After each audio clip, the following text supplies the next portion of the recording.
کہتے ہیں مجھے ان کا فرمائیے نا اس قسم کی جب گفتگو میں نے ان کا مزید کی نا تو انہوں نے بڑا سخت جواب دیا پھر مجھے اس بات کا، اس پہ انہوں نے تھوڑی سختی والا جواب دیا جس کو وہ اپنی مشہور ہے زمانہ جو پاکستان انڈیا میں بڑا مشہور ہے، پتہ نہیں آپ کے امریکہ میں مشہور ہے کہ نہیں، جو پکی والا جواب وہ کہتے ہیں، انہوں نے مجھے دیا. انہوں نے کہا جی مجھے شاہ جی اب یہ بتاؤ، لمبی چوڑی چھوڑو، اب وہ ویڈیو دیکھ لیجیے گا، ایگزیکٹ الفاظ تو میں نہیں بتا رہا نا، مجھے یاد نہیں رہے لیکن مفہوم بتا رہا ہوں آپ کو. انہوں نے کہا جی آپ مجھے بتائیں آپ نے امامت منصور بن اللہ منوا لیا، اس میں سے نکالیں گے کیا؟ میں نے کہا جی قرآن، وہ کہتے ہیں چلو اس بات کو چھوڑیں، کیونکہ انہوں نے پہلے کہا نا کہ قرآن میں امامت کیوں نہیں ہے، حدیثوں پہ کیوں بھاگتے ہو آپ لوگ. میں نے کہا جی حدیثوں کے بھی ہم منکر تو نہیں، ان کا میں بھی منکر نہیں ہوں، لیکن اتنے بڑے عقیدے کے لیے جب وہ بحث ہوئی میں نے آیات بتائیں، انہوں نے کہا شاہ جی چھوڑو لمبی چوڑی، آپ مجھے یہ بتاؤ آپ نے منصوص من اللہ امامت کے عقیدہ منوا کے اس میں سے نکالنا کیا ہے؟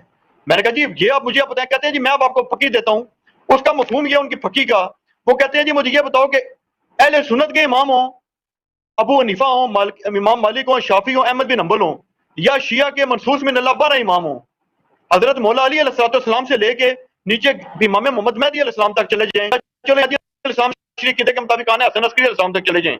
کہتے ہیں مجھے ان کا فتویٰ دکھائیں پوچھ کے کہ خون لگانا کے کیا احکامات ہیں، لیور ٹرانسپلانٹ کے کیا احکامات ہیں، خطبین پہ نماز کیسے پڑھنی ہے، مریض کے اوپر قبلے کا تعین کیسے ہوگا. وہ کہتے ہیں جب آپ یہ کہتے ہیں نا، وہ کہتے ہیں جناب ایران کی فتویٰ کمیٹی سے رجوع کرو، سنی کہتے ہیں جی سعودی عرب کی فتویٰ کمیٹی سے رجوع کرو. تو کہتے ہیں کہ ان دونوں کی جو امامتیں ہیں نا دونوں کی باطل ہو گئی ہیں، سنیوں کی بھی جھوٹ ہو گئی ہیں، شیعوں کی بھی جھوٹ ہو گئی ہیں، پریکٹیکلی مان چکے ہیں کہ امامت منصوص من اللہ کا اس دور میں عوامی مسائل سے، جدید دور کے مسائل سے حل کوئی نہیں. کہتے ہیں وہ مسائل جب انجینئر محمد علی مرزا نے بتانے ہیں، وہ مفتی تقی عثمانی نے بتانے ہیں، حسن اللہ یاری نے بتانے ہیں، تو امامت منصوص من اللہ کا پریکٹیکلی کیا فائدہ؟ وہ کہتے ہیں جاؤ جا کے گورے کی عدالت میں پیش ہو جاؤ.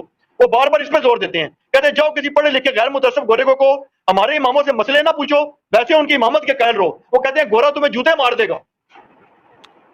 دیکھیں میرے بھائی ان کی بات بہت غلط ہے. اب دیکھیں نا، اگر رسول پاک صلی اللہ علیہ وسلم کسی کوئی بات کسی کے لیڈر کی ضرورت نہیں ہے تو ابو بکر کو کیوں خلیفہ بنا گیا بھائی؟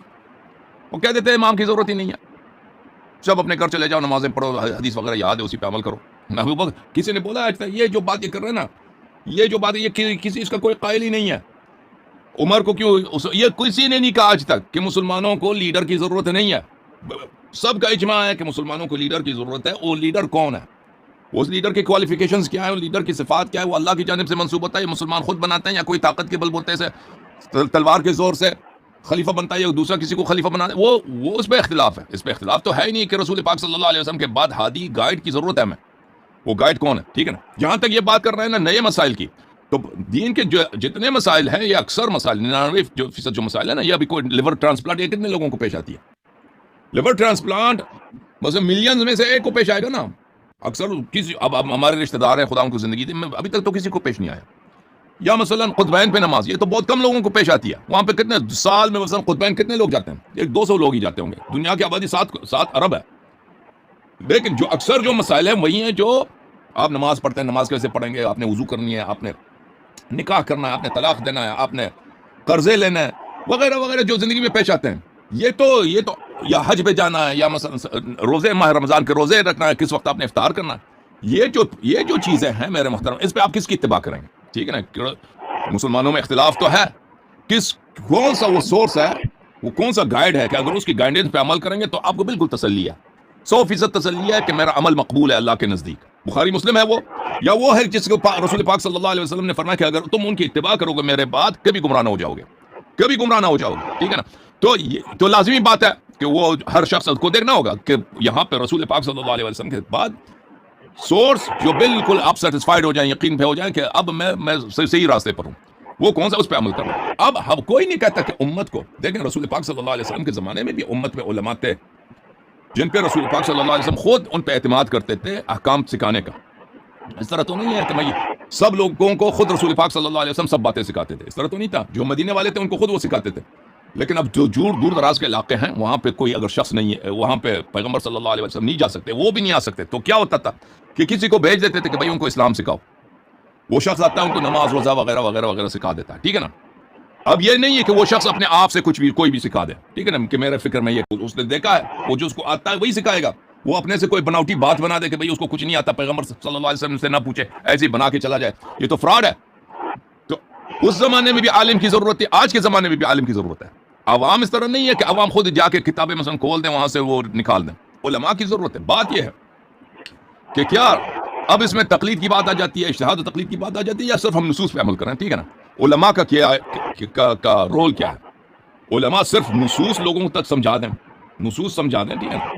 اور اس کو ان کے ذاتی جو آراء ہوتے ہیں، ذاتی فتوے ہوتے ہیں، وہ حجت نہیں ہوتی. حجت صرف کتاب و سنت ہے.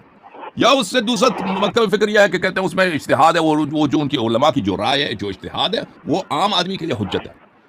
ہمارا جو موقف ہے کہ صرف نصوص حجت ہے. جو بھی مسئلہ آ جائے نصوص موجود ہیں، خاص کر مذہب اہل بیت علیہم الصلوۃ والسلام پہ نصوص اتنے زیادہ ہیں.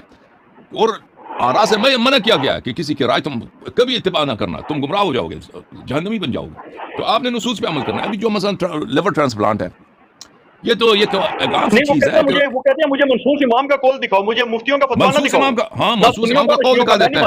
منصوص امام کا قول دکھا دیتے ہیں. پیغمبر صلی اللہ علیہ وسلم نے فرمایا میری امت سے 9 چیزیں جو ہیں رفع کی گئی ہیں. میری امت سے 9 چیزوں کا حساب کتاب نہیں ہوگا. کوئی اس کا ارتکاب بھی کرے نا، 9 چیز کا حساب نہیں ہوگا. ایک ہے کہ مثلا کوئی شخص اس کا عقل نہیں ہے. مثلا اگر کوئی شخص وہ سوئے میں اس نے کفر کے جملے، سو رہا ہے، اس کے منہ سے کفر کے جملے نکلے، اب اس سے حساب نہیں ہوگا. یا کوئی شخص کو مجبور کر دیں، ایک شخص مجبور تلوار ادھر رکھ دیا کہ بھائی تم شراب پی لو، اس نے وہ بیچارے ڈر کے مارے شراب پی لیا اس نے. اب اس کو آپ نہیں پکڑ سکتے کہ آپ حد جاری کریں گے آپ پہ کیوں شراب پیا. اسی میں سے ایک یہی ہے کہ انسان کو اضطرار آ جائے. اگر آپ مضطر ہو جائیں کسی بات پر، یعنی بالکل لاچار ہو جائیں، زندگی موت کا مسئلہ ہے، عزت کا مسئلہ ہے، زندگی یا عزت کا مسئلہ ہے یا زندگی موت کا مسئلہ ہے. جینا آپ کا دوبارہ ہو جائے گا زندگی میں، تو وہ آپ کے لیے جائز ہے. مثلا ابھی میں بیمار ہوں، میرے دل میں، میرے گردے میں، میرے جگر میں درد ہے، ٹھیک ہے نا. ڈاکٹر کہتے ہیں یہاں پہ ٹرانسپلانٹ کی ضرورت ہے.